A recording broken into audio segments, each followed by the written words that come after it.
Hello दोस्तों, राधे राधे, जय श्री कृष्णा, हर हर महादेव। रघुपति राघव राजा राम, पतित पावन सीताराम। ईश्वर अल्लाह तेरे नाम, सबको सम्मति दे भगवान। प्रभु श्री राम जी के दरबार में जब विभीषण ने ताना मारा, है बजरंगी, क्या तेरे मन में भी राम है, तो हनुमान जी ने सीना फाड़ा और बोला, ले देख, जय श्री राम कहने लगे। इसी तरह से भगवान शंकर माता सती को समझा रहे थे कि आपके पिता जो यज्ञ करा रहे हैं उसमें हमको निमंत्रण नहीं दिए हैं, इसलिए वहाँ जाना उचित नहीं है। ऐसे ही बहुत लोग होते हैं, बिना निमंत्रण के पहुँच जाते हैं बारातों में और उनका कोई आदर भाव नहीं होता है। तो उसी तरह से भगवान शंकर माता सती को समझा रहे हैं कि देवी, वहाँ जाना उचित नहीं है। लेकिन बच्चियों को क्या है कि उनको अपने मायके की बहुत ज़्यादा माया होती है, इसलिए उन्हें बिना बुलाए भी वो पहुँच जाती हैं। तो चलिए हम लोग कथा में चलते हैं और आगे की कथा का स्मरण करते हैं और आप लोगों को कथा सुनाते भी हैं। चलिए, जय श्री राम।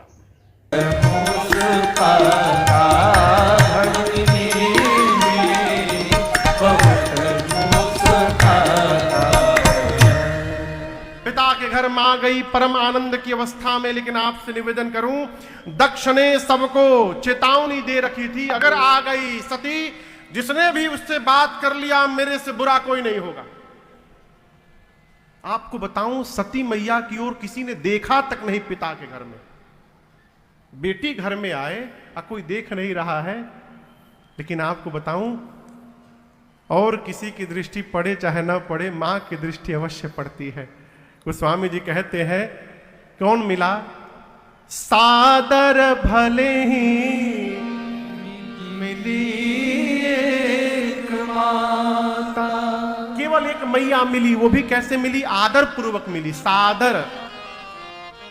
मां के मिलने के बाद सती मैया की बहनें मिली, वो कैसे मिली? भगिनी मिली बहुत मुस्कुराता। सती मैया की बहनें मिली तो, लेकिन बहुत मुस्कुरा कर मिली। अब आप कहेंगे, महाराज इसमें क्या बुरी बात है? मुस्कुराना बुरी बात नहीं, बहुत मुस्कुराना अच्छी बात नहीं है। मुस्कुराना तो ठीक है, बहुत मुस्कुराना व्यंग हो जाता है। जैसे कोई घर में आवे, आप उसका वेलकम करिए, आइए आइए, स्वागतम स्वागतम स्वागतम, ये तो अच्छी बात। कोई घर में आवे आप भी आ गए क्या बात है? इसका मतलब आपको आना नहीं था, बिना बुलाए आए हैं आप। बहनें ऐसे मिली, भगिनी मिली बहुत मुस्कुराता। बहुत मुस्कुराना खराब है बाबू। मुस्कुराना चाहिए, बहुत नहीं मुस्कुराना चाहिए। सती मैया अपनी मां से बोली, मां, मैं यज्ञ मंडप की परिक्रमा लगाना चाहती हूं। सती मैया गई यज्ञ स्थल पर, मंडप की मां ने परिक्रमा लगाई। परिक्रमा लगाते मां की दृष्टि पड़ी मंडप के मध्य में, देखा सभी देवताओं का आवाहन होकर उनको स्थान दिया गया है मंडप में, और रुद्र के लिए एक भी स्थान नहीं। पिता के घर में अपने पति का अपमान मेरी मां सती बर्दाश्त नहीं कर पाई। मां का पूरा शरीर क्रोध में भड़क उठा। मां की आंखों से मानो अंगार बरसने लगा। मां ने दबकते हुए कहा, हे देवगण, हे आचार्यगण, हे ऋषि मुनि, ध्यान से सुनिए। आप में से बैठकर जिसने इस मंडप के मध्य में मेरे पति का अपमान किया है, मेरे पति की निंदा की है, अथवा जिसने भी अपने कान से उस निंदा को श्रवण किया है, आप सबको दंड मिलेगा। मर्यादा कहती है, जिस सभा के मध्य में शंकर की, हरि की और संत की निंदा हो रही हो, यदि अपने भुजाओं में शक्ति है, उसी क्षण निंदा करने वाले की जिह्वा काट दो। यदि शक्ति नहीं है तो कान बंद करके चले जाओ। मेरे पति केवल मेरे पति नहीं थे, मेरे पति जगत के पिता हैं, और आज इस मंदमती मेरे पिता ने मेरे पति का अपमान किया।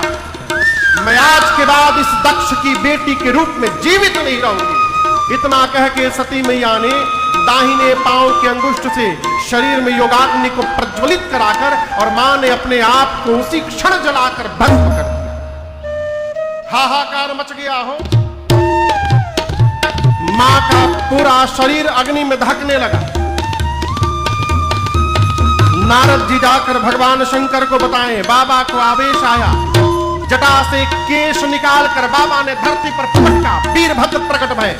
भगवान शंकर ने वीरभद्र को कुपित करके भेजा है। वीरभद्र आए, सबसे पहले यज्ञ की आचार्य की दाढ़ी नोची, किसी देवता का आंख फोड़ा, किसी का पांव तोड़ा, पीठ तोड़ा। दक्ष के सर को पकड़ा, वीरभद्र ने हाथ से घुमाया और धड़ से सर को उखाड़कर ले जाकर अग्नि कुंड में यज्ञ की पूर्ण आहुति कर दी। रुद्रगण यज्ञ विध्वंस करने लगे। वो तो बाद में ब्रह्मा जी, विष्णु जी और भगवान शंकर को बुलाया गया, यज्ञ की रक्षा कराई गई। दक्ष का सिर अग्नि कुंड में जल के भस्म हो गया। दक्ष प्रजापतियों के नायक हैं, इसलिए बाद में बकरे का सिर ला करके उनके गर्दन पे रखकर उनको जीवित किया गया। किसका सिर? इधर सती मैया मरने से ठीक पहले, प्राण निकलने से पहले, सती मरत हरिसन वर मांगा।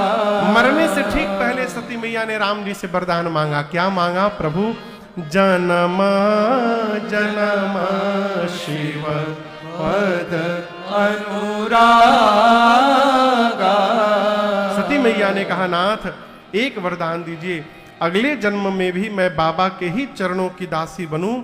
राम जी बोले तथास्तु। और इसी वरदान के कारण ए जिते ही कारण ही मगिरी गृह जाए, तेहि कारण ही मगिरी गृह जाए। मैया जनमी पार्वती तन पाए, जननी पार्वती तन पाए। सोहशन गिरिजा गृह आए, सोहसन गिरिजा गृह आए। जनु राम भगति के आए, जनु राम भगति के आए, जनु राम भगति के आए। इसी वरदान के कारण सती मैया का शरीर शांत हुआ और उनका अगला जन्म हिमांचल महाराज के घर में, हिमालय के घर में, पर्वतराज के घर में बेटी के रूप में हुआ। इसलिए उनका नाम पार्वती मैया पड़ा। बोलिए पार्वती मैया की जय। मैया का जन्म हुआ हिमालय के घर में। नारद जी महाराज पहुंचे हिमांचल राज के घर। हिमांचल जी ने उनका स्वागत किया, पांव पखारा, पूजन किया और पार्वती जी को बुला करके प्रणाम करवाया। नारद जी से हिमांचल जी बोले, मुनिवर आप त्रिकालदर्शी हैं, सर्वत्र आपकी गति है। आप मेरी बिटिया की हाथ की रेखा देखिए और इसमें क्या दोष गुण है हमको बताने की कृपा करिए।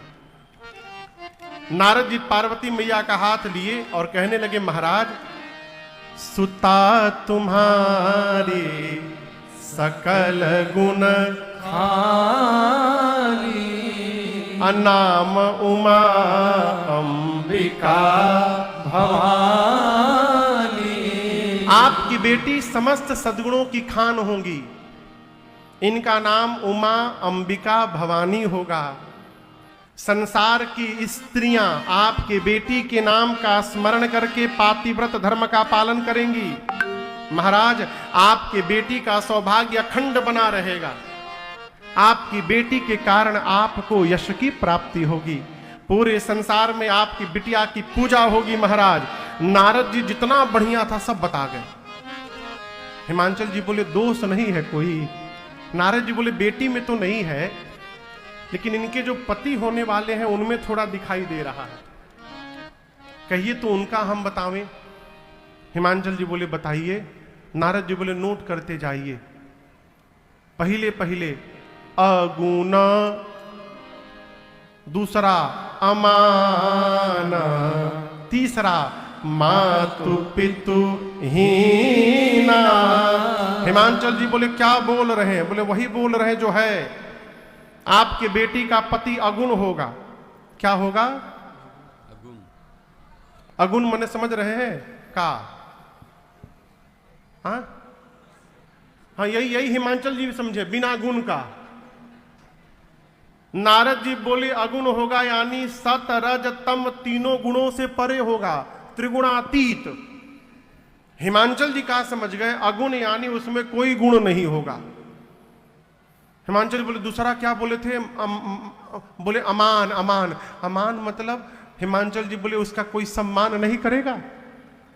नारद जी बोलना चाहते अमान यानी मान सम्मान से परे। देखिए कई लोग होते हैं ना, कथा चल रही है यहां शहडोल में, कई लोग यहां ऐसे भी होंगे आके खड़े रहेंगे, भाई साहब नीचे बैठे, हम सोफा पे बैठते हैं, हम सोफा पे बैठेंगे तो सोफा पर, नीचे नहीं बैठेंगे। ये क्या है? सम्मान की भूख है उनको। कई लोग ऐसे भी होते हैं जगह मिला वहीं बैठ गए, कब आए कब कथा सुन के चले गए पता भी नहीं चलेगा। नारद जी कहते हैं मान सम्मान से परे होगा। हिमांचल समझ गए अमान यानी उसका कोई सम्मान नहीं करेगा।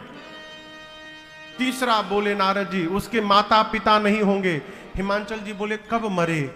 नारद जी बोले कब मरे नहीं, शुरू से ही नहीं थे ही नहीं, शुरू से ही बिना माई बाप के। उदासीन होगा, संशय रहित होगा। नारद जी बोले, हिमांचल जी बोले बहुत खतरनाक बोले। नारद जी बोले असली तो बोला ही नहीं हुआ। बोले और भी बचा है? नारद जी बोले जोगी जटिल अकाम मन नागन अमंगल वेश, अस स्वामी यही कहा मिले परिहस्त। नारद जी बोले जोगी होगा। क्या होगा? जोगी। अच्छा आप बताओ, आप में से कोई बिटिया की लड़का देखने जाए, अब पता चले लड़का सारंगी लेके घूम रहा है, मेरे रामा, आपको पता चले लड़का सारंगी लेके जोगी है, कोई ब्याह करेगा कि भागेगा? नारद जी बोले लड़का जोगी है। आजकल पता चल जाए लड़कों के तिलकहरू आ रहे, तुरंत सैलून में बाल सेट करा के आएगा। यहां नारद जी बोले लड़के की विशाल जटाएं हैं, जोगी जटिल अकाम मन, उसकी कोई कामना नहीं है। हिमांचल जी बोले अरे बाप रे बाप इतना खतरनाक। नारद जी बोले असली अभी नहीं बोला हूं। बोले और भी बचा है? नारद जी बोले नंगा रहेगा, कुछ नहीं पहनेगा, नगन अमंगल वेश बनाकर घूमेगा। हिमांचल जी बोले क्या बोल रहे हैं? नारद जी बोले हम नहीं बोल रहे हैं, आपकी बेटी की हाथ की रेखा ऐसा बोल रही है, आपके बेटी को ऐसा ही पति मिलेगा। हिमांचल जी तो रोने लगे। नारद जी को साइड में ले गए, जाकर बोले Narad ji do you have any option to change the दूल्हा? कुछ करिए, दूल्हा बदल दीजिए, आप जो करिएगा पूजा पाठ हम सब करेंगे, दूल्हा चेंज करिए। हिमांचल जी की बात सुनकर नारद जी बोले अरे कह मुनि सही ममंत सुनो, जो विधि लिखा लीला नरनाथ मुनि बोल में। आपकी बिटिया की ललाट पर मेरे ब्रह्मा पिताजी ने जो भाग्य की रेखाएं खींच दी हैं, न कोई देवता, न कोई दैत्य, न कोई मनुष्य, न कोई मुनि, न कोई नाग, कोई मिटा नहीं सकता। दूल्हा तो यही मिलेगा। लेकिन हम एक बात बतावें, जे जे बर के दोष बखाने, ते सब शिव पही मैं अनुमान लगा कर कह रहा हूं हिमांचल जी, जो जो मैंने लक्षण बताया है आपको, ये सारे लक्षण केवल एक ही व्यक्ति में पाए जाते हैं। वो कौन है? कौन है? भगवान शंकर। और मैं कहता हूं हिमांचल जी, यदि आपकी बेटी का विवाह शंकर जी से हो गया तो ये सारे दोष गुणों में परिवर्तित हो जाएंगे और आपकी बेटी की जय जयकार हो जाएगी। हिमांचल जी बोले, शंकर जी से विवाह कैसे होगा? नारद जी बोले, उसी लिए मैं आया हूं।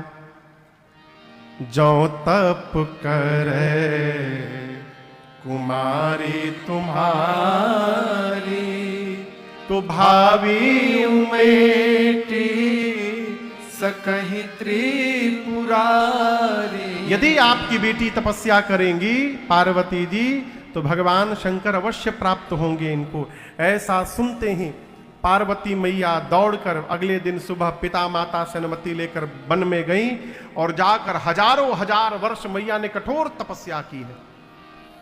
इतनी तपस्या की मां पार्वती ने छोटी अवस्था में आकाशवाणी हुई। आकाशवाणी ने आशीर्वाद दिया, हे पार्वती, हे भवानी जी, ऐसी तपस्या आज तक किसी ने नहीं की, आपकी मनोकामना पूर्ण हो गई। पिताजी बुलाने आए तो घर लौटिएगा, सप्तऋषि मिल जाए तो हमारे बातों को सत्य समझिएगा।